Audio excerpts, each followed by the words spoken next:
দুদিন আগে হুমায়ুন কবির বলেছিলেন যে তার সাথে নাকি ওয়েসির কথা হয়েছে, জোট হবে, অথচ ওয়েসির পার্টির স্পোকসপারসন বলছে যে এরকম কোনো কথাই নাকি। আচ্ছা, আমি তার উত্তর কি করে দেবো বলুন?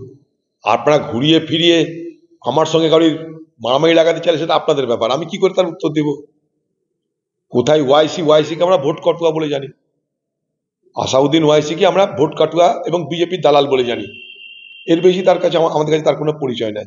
সে কি বলছে না বলছে, এত মহাপুরুষদের নিয়ে তো আমি অধ্যয়ন করতে পারিনি। সোনালী বিবি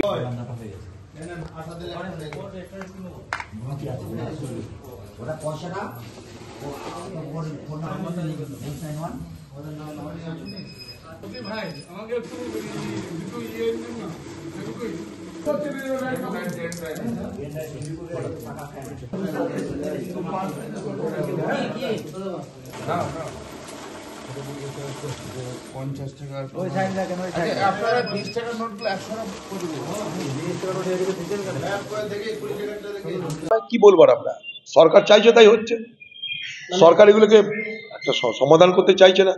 মন্দির হোক, মসজিদ হোক, সবকিছু হোক, একটা কেন কোটি কোটি হোক, কিন্তু সেটা নিয়ে লড়াই কেন হবে?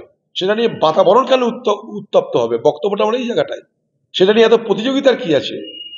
সেটা নিয়ে এত আলোচনারই বা কি আছে? যার খুশি মন্দির করবে, যার খুশি মসজিদ করবে, একটা কেন হাজারটা করুক, ঘরে ঘরে করুক, কারোর কোনো আপত্তি নাই। কিন্তু সেটাকে ভোটের ময়দানে ব্যবহার করা হবে কেন, সেটা জায়গায় আপত্তি। দুদিন আগে হুমায়ুন কবির বলেছিলেন যে তার সাথে নাকি ওয়েসির কথা হয়েছে, জোট হবে, অথচ ওয়েসির পার্টির স্পোকসপারসন বলছে যে এরকম কোনো কথাই নাকি। আচ্ছা, আমি তার উত্তর কি করে দেবো বলুন? আপনারা ঘুরিয়ে ফিরিয়ে আমার সঙ্গে কারোর মারামারি লাগাতে চাইলে সেটা আপনাদের ব্যাপার, আমি কি করে তার উত্তর দেব?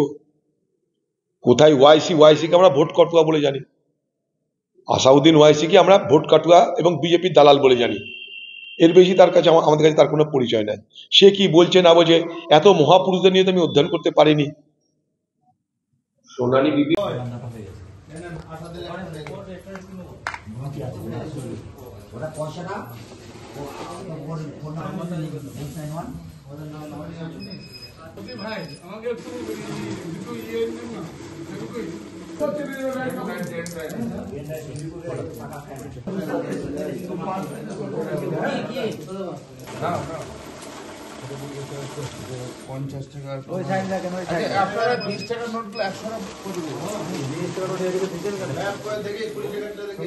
কি বলবার? আমরা সরকার চাইছে তাই হচ্ছে।